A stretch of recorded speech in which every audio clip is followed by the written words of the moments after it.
आप सही कह रहे हैं। जैसे कि मैं बता रहा था कि ये द इंफ्रास्ट्रक्चर, जो सीवरेज इंफ्रास्ट्रक्चर है, वो काफी पार्शियल है आज की तारीख में।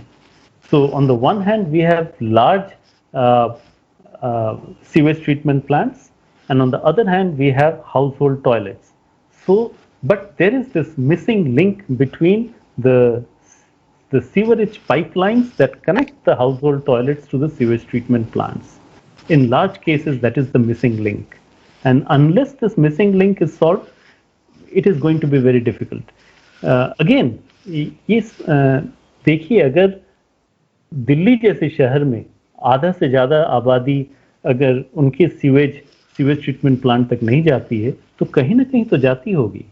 तो वो कहीं ना कहीं कैसे जाती है, वही हमारे अड़ोस पड़ोस के नाला से, नजफगढ़ नाला है और भी कई सारे नाला है, दे आर क्वाइट नोन कि कहाँ से निकल के जाती है और किस तरह से वो जमुना में जाके गिरती है। And so that is the situation that we are in. So we have to find a way of how to manage the sewerage, not just as a infrastructure issue, but we can also think in terms of how to manage it better through a more decentralized approach.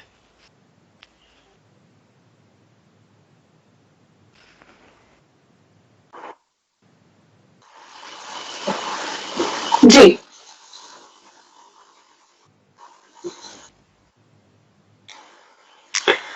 तो कई तरह के जिस तरह आप बात कर रहे हैं कि क्या हमें रिवर हेल्थ प्रोग्राम्स की जरूरत है, आपको क्या लगता है?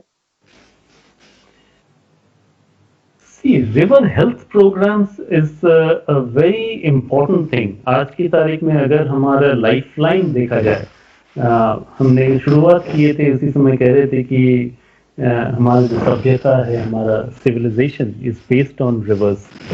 सो अगर हमें if we have to go back and really take charge of our civilization once again, we have to think in terms of how we are connected with the rivers. So Ganga, we are today not in a situation where we can even contemplate that Ganga can also be polluted. Ganga can also be, there can be a dry stretch in the Ganga. Now, these are things that are happening in front of our eyes.